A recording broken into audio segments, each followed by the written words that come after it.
Bom dia, bom dia! Começando a semana, segunda-feira, tempinho gostoso, chuvisqueirinho bom, né? Vamos agradecer a Deus por mais essa oportunidade da vida. Vamos continuar a nossa leitura diária do Evangelho segundo o Espiritismo, nossos grãozinhos no caminho.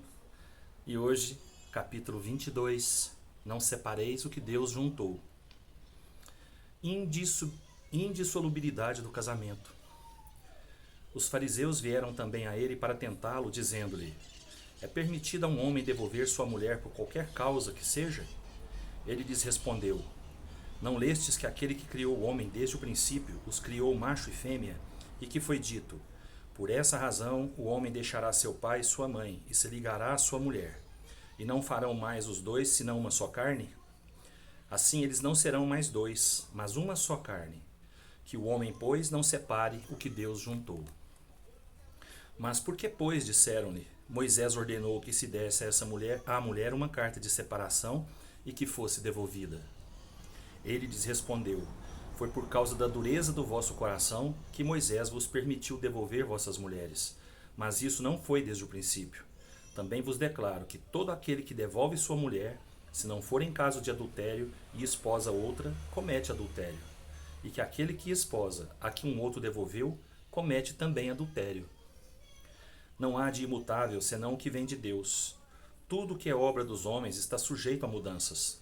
As leis da natureza são as mesmas em todos os tempos e em todos os países.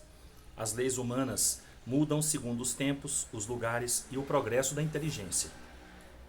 No casamento, o que é de ordem divina é a união dos sexos para operar a renovação dos seres que morrem. Mas as condições que regulam essa união são de ordem tão humana que não há no mundo inteiro, e mesmo na cristandade, dois países em que elas sejam absolutamente as mesmas, e que não haja um em que elas não tenham sofrido mudanças com o tempo.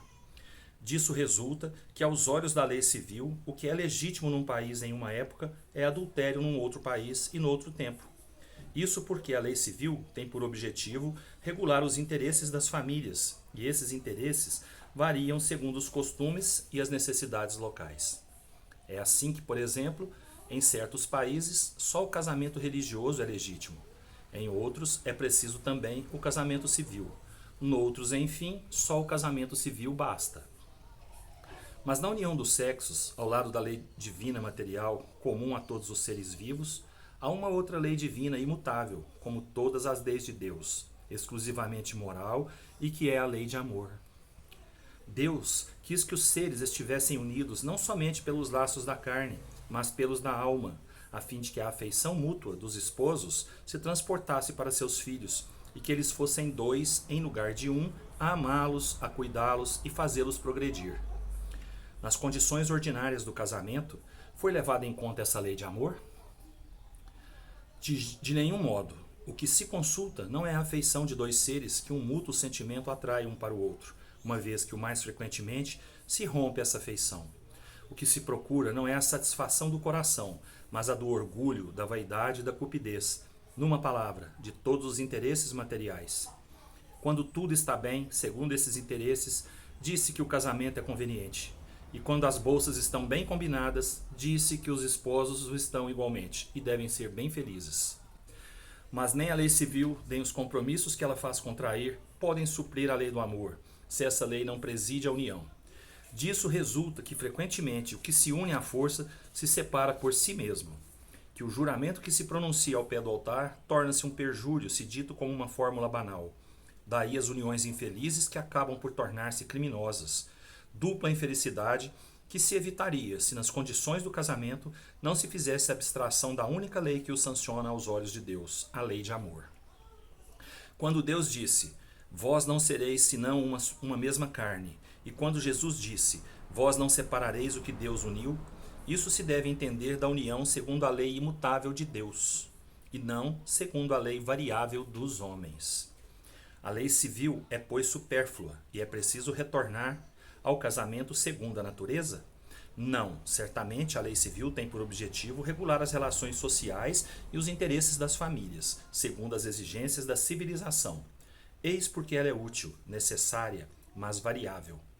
Deve ser previdente, porque o homem civilizado não pode viver como selvagem, Mas nada, absolutamente nada, se opõe a que seja o corolário da lei de Deus. Os obstáculos para o cumprimento da lei divina resultam dos preconceitos e não da lei civil. Esses preconceitos, se bem que ainda vivazes, já perderam seu império entre os povos esclarecidos. Eles desaparecerão com o progresso moral, que abrirá, enfim, os olhos sobre os males sem número, as faltas, os próprios crimes que resultem de uniões contraídas tendo em vista unicamente os interesses materiais, e se perguntará um dia se é mais humano, mais caridoso, mais moral unir indissoluvelmente um ao outro seres que não podem viver juntos, do que lhes dar a liberdade, se a perspectiva de uma cadeia indissolúvel não aumenta o número das uniões irregulares. Grande a leitura, né? Mas não tinha como interrompê-la e continuar depois. Vamos falar de uma vez, então? As leis humanas, elas foram criadas para regular a vida em sociedade, né? Regulamentar a vida em sociedade. E na época de Moisés, Moisés precisava ser duro, porque o povo naquela época não tinha condições de entender ainda, né, o sentido moral das palavras de Moisés, das palavras de Deus, das leis de Deus. Então as leis tinham que ser para punir, para educar o homem da maneira dura, tinham que ser mais rígidas. Mas depois Jesus veio com a lei de amor, né? Que a lei de amor é a lei universal, é a lei maior. O amor é maior que tudo. Mas junto a esse amor tem que ter também, né, as leis humanas. E o que acontece? Com o progresso da humanidade, com a evolução mesmo material, a evolução cultural, a evolução moral que existe, que está existindo ainda, né, que está em constante mudança, essas duas leis se fundiram de uma maneira mais natural. O casamento, a função do casamento é unir dois seres que teoricamente se amam. Desculpem. Que teoricamente se amam, não é? Porque não adianta uma pessoa só amar para um casamento ser sustentável, ser feliz, ser duradouro. Os dois têm que ter o mesmo sentimento. A atração física, um dia ela vai acabar. Mas a atração espiritual é constante, porque são almas, são espíritos que vieram na intenção de se unirem e cuidarem de um outro espírito ou de outros vários espíritos, de acordo com o número de filhos, né? E fizeram esse compromisso, né? Agora, se durante a sua vida juntos aconteceram alguns problemas que foram levados a se separarem fisicamente, espiritualmente ainda estão unidos, porque tem aquele vínculo ali que é eterno, que é cuidar da educação moral dos filhos. É fazer o melhor para os filhos. Raramente isso não acontece. Raramente não acontece. Porque os pais são sempre ligados aos filhos, sempre querem proteger os filhos, educar os filhos. Então, se houve alguma coisa que atrapalhou a vida a dois, né, que acabou com o relacionamento, tudo está escrito. Tudo está escrito e está permitido por Deus. O que não pode acabar é o compromisso assumido de educar aquele espírito que veio sob a responsabilidade de cada um. Os dois foram trazidos para se encontrarem, né, se relacionarem, terem a sua união estável ou casamento, porque antigamente não tinha união estável, era casamento, né? Mas com a evolução foi tendo essa união estável, foi aparecendo várias situações novas, né, de dois espíritos se unirem para cuidarem de um terceiro, né? Então são vários tipos de relacionamento hoje, não é só um casamento, né? Na época do Evangelho, que foi codificado o Evangelho, também não tinha essas outras opções, era casamento ou não era casamento. Mas hoje, com a evolução, devido às necessidades, devido ao progresso moral, foi permitido, né, que se unissem pessoas, até do mesmo sexo, né, que se unissem pessoas na mesma finalidade de formar uma família, de criarem um espírito, de educarem um espírito. É isso que é importante. certo?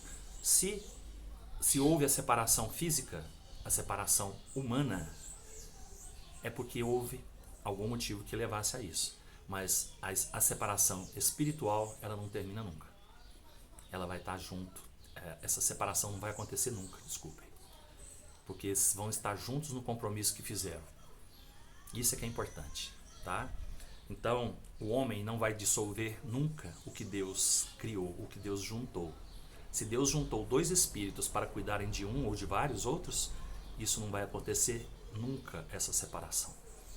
Pode acontecer, como eu disse, a separação física. A separação espiritual não acontece. Uma ótima semana para todos nós. Vamos dar o nosso compromisso, né, pessoal? Vamos cuidar dos nossos filhos, dos nossos netos, né, dos nossos amores. Cada um com o seu. Que Jesus nos abençoe, nos proteja, nos dê uma ótima semana cheia de paz, de luz, de muito amor no coração. Até amanhã, se Deus quiser. E eu tenho certeza que Ele vai querer. Beijo no coração. Fiquem com Deus.